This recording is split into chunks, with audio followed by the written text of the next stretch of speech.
nous allons maintenant écouter le message de Daren Tang, le DG du World Intellectual Property Organization, qui nous explique la mission de son organisation en matière de propriété industrielle. Écoutons-le. Excellencies, distinguished delegates, dear colleagues, ladies and gentlemen, good morning and greetings from Geneva. I am first grateful to INPI and to Director General Pascal Faure for inviting me to address this conference, which has been convened under France's presidency of the Council of the European Union. In his book, Science and Method, Henri Poincaré said that the scientist does not study nature because it is useful. He studies it because he takes pleasure in it, and he takes pleasure in it because it is beautiful. I believe that this same idea applies to innovators and to innovation. We innovate not just because of commercial return or utility, important as these may be, but because more fundamentally, we want to aspire to a more compelling, a more dynamic, and a more beautiful world. Innovation is a choice. We choose to innovate because of our thirst for new ideas. We pursue ingenuity because of our curiosity as a species and our desire for progress. And we elect to push the boundaries of our knowledge forward because of humanity's enduring belief that tomorrow will be better than today. And this is perhaps why IP and innovation have proven to be resilient through this pandemic, with patent, trademark, and design filings showing continued growth even as other parts of the global economy have been disrupted. At the same time, IP and innovation are prospering around the world. Over the last decade, global trademark applications have risen by 170%, patent applications by 50%, and design applications by 30%. At the same time, countries as diverse as Brazil, Bulgaria, and India, the Philippines are climbing WIPO's Global Innovation Index. This tells us two things: that IP and innovation are becoming more important to more economies around the world, and that despite, or maybe even because of the challenges posed by the pandemic, humanity's desire to innovate and create remains undimmed and undiminished. Ladies and gentlemen, this COVID tunnel has proven to be long and dark, but perhaps we are now beginning to see some rays of light. And as we move towards this light, I believe that more than ever, our world will be centered around innovation and the translation of new ideas into the next generation of products and services. President Macron has spoken about this eloquently in the European context, but I dare say that it applies equally to Asia, the Americas, Africa, and Oceania as well. Because if the world is moving fast, then ideas are traveling even faster. Just consider that there are now more than 900 unicorn startups around the world compared to fewer than 58 years ago. Or that global venture capital funding exceeded $620 billion last year, a new record. As one of the founding members of the modern international IP system, France has long had a flair for innovation-led growth, and this spirit remains strong today. France is the leading European destination for foreign direct investment. Venture capital funding is running at an all-time high, and French businesses feature amongst the top corporate R&D investors in the world. France also recently achieved its highest ranking in WIPO's Global Innovation Index. And all this mix was on full display during my recent visit to Europe's biggest startup hub, Station F in Paris. Initially, it was the different nationalities, the vibrancy, and the range of expertise that caught my eye when I visited. But when I sat down with the entrepreneurs and the innovators there, I was struck by something else: their global ambition. As innovators, their objective is not just to make waves in the domestic French market or to establish a presence across Europe and Europe alone. Their goal is to take their ideas to the whole world. And this outlook aligns with our global strategy here at WIPO. Our vision is of a world where innovation and creativity from anywhere is supported by IP for the good of everyone.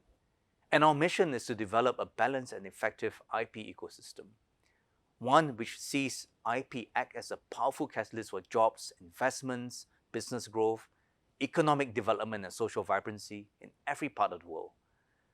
With this in mind, what are the challenges that we as the IP community must grapple with as the global recovery gathers pace? First, we need to step up our efforts to make IP relevant to everyone everywhere. This means that we need to reach out and connect with a much broader range of stakeholders, beyond the IP specialist and beyond the IP expert, to include small business owners, entrepreneurs, artists, musicians, researchers, and even indigenous communities. This is how we can make the global IP ecosystem more inclusive. And it's how we will demonstrate that IP can have a positive impact on the ground. To take just one example, we know that there's a positive relationship between IP ownership and revenue generated per employee. And we know that this link is particularly strong amongst small and medium enterprises or SMEs. So you know that IP owning SMEs generate almost 70% more revenue per employee than those who do not. And yet only 11% of French SMEs own any IP rights, which itself is a figure higher than the EU average. To help address this imbalance, WIPO is developing a range of practical measures to support SMEs to harness their IP more effectively. For example, our new IP diagnostic tool allows business owners to understand IP in a way that's simple, down to earth, and speaks the language of business. The WIPO Academy remains the global leader in providing IP education and training worldwide, welcoming over 150,000 participants to its courses each year, including programs that are increasingly tailored to the needs of businesses and business owners. And beyond Europe, we are pursuing new initiatives such as our project on women entrepreneurs and IP in developing and least developed countries. Through a combination of mentoring and intensive on-the-ground assistance, this project has already supported a group of female entrepreneurs in Uganda to help them take their ideas to the market. WIPO will also seek to bring renewed momentum to important issues such as IP finance and IP valuation. Currently, the complexities involved in valuing intangible assets means that many companies, including SMEs and high-growth startups, find it difficult to use their IP to access the financing that they need to grow. To help move this conversation forward, WIPO is developing a series of country reports, as well as planning high-level dialogues designed to catalyze thought, awareness, and ultimately improvements across the entire ecosystem for IP financing.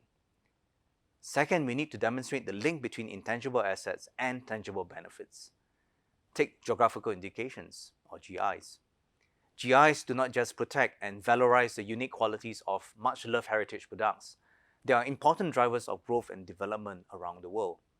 GIs support local jobs, uphold traditional craftsmanship, preserve cultures and traditions, and promote the sustainable management of natural resources.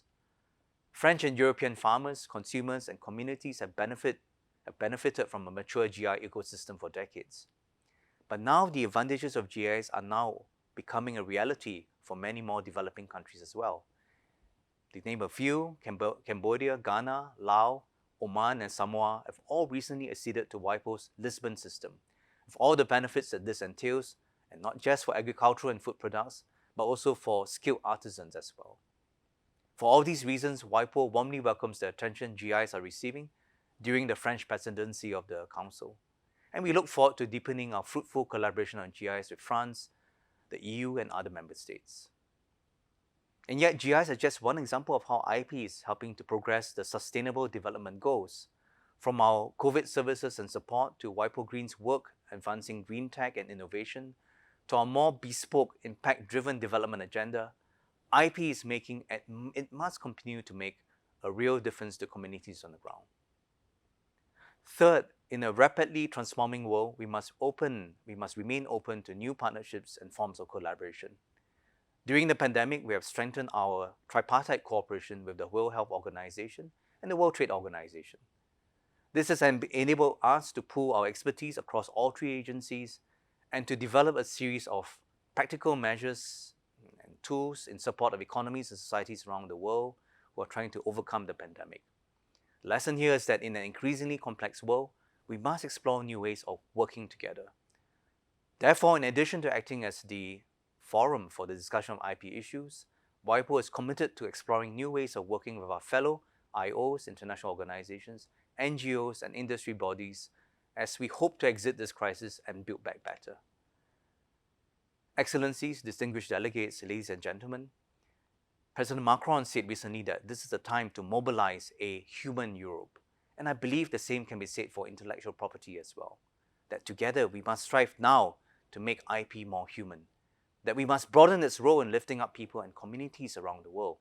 And that we must reinforce the link that connects IP to innovation and innovation to economic and social progress. If we get this right, not only can IP help us recover from the pandemic, but it can also accelerate our progress towards a better, a more resilient, more beautiful world. Thank you very much and best wishes for a fruitful and enjoyable conference.